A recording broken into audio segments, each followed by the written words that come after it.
Aujourd'hui, on va corriger donc un TD thermodynamique, deux problèmes, de voir le DS, les P.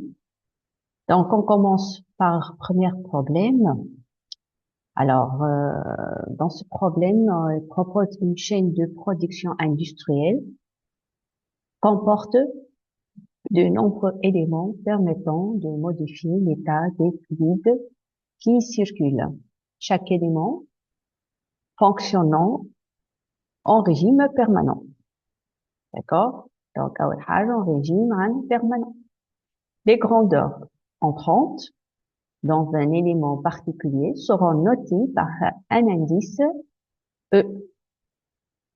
Masse, donc, je s'appelle ME, enthalpie HE, et les grandeurs sont sortantes de ce même élément par un indice S. Donc, je dois aller la masse MS ou l'enthalpie, ça sera HS. Alors, petit a, je dis conservation de la masse. Ben, dans cette partie, donc, qu'on a l'étude dynamique de la production impose le recours au débit massique des fluides traités, noté D, mesuré en kilo H-1, afin d'accéder au taux horaire de production d'azote liquide.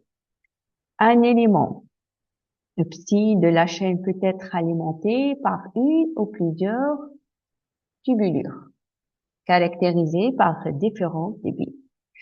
Il peut, à son tour, renvoyer le fluide des différentes directions. D'accord? Donc, un D1 ou D2, débit. Tu vois, débit massique, c'est notation vers le débit massique.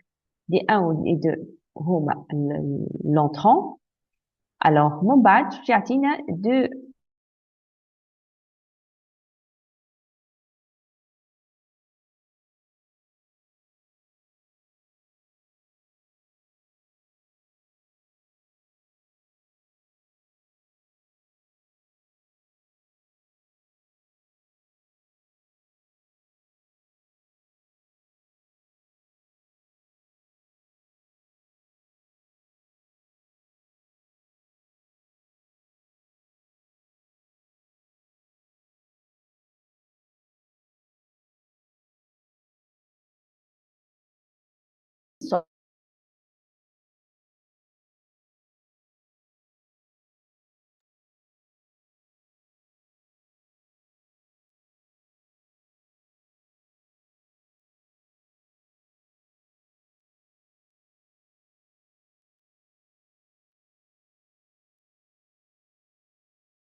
Bon, bon voilà, je zoome sur donc je répète rapidement.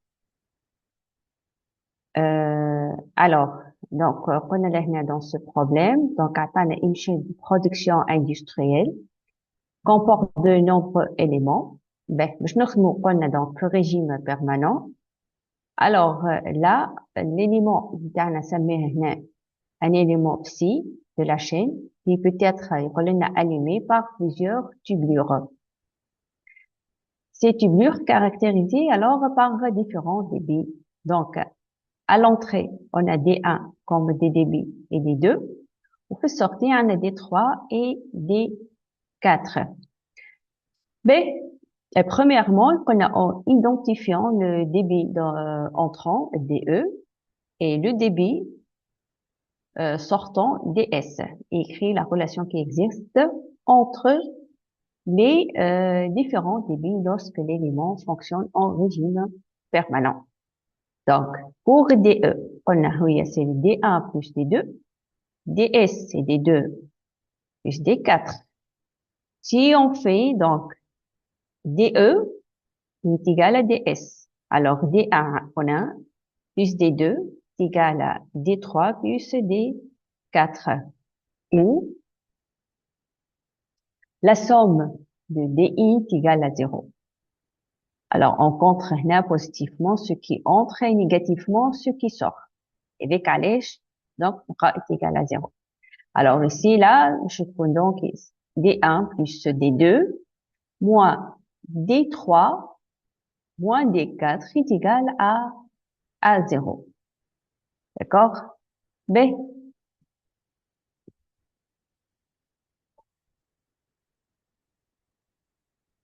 Voilà donc la relation entre les différents débits, entrant et sortie.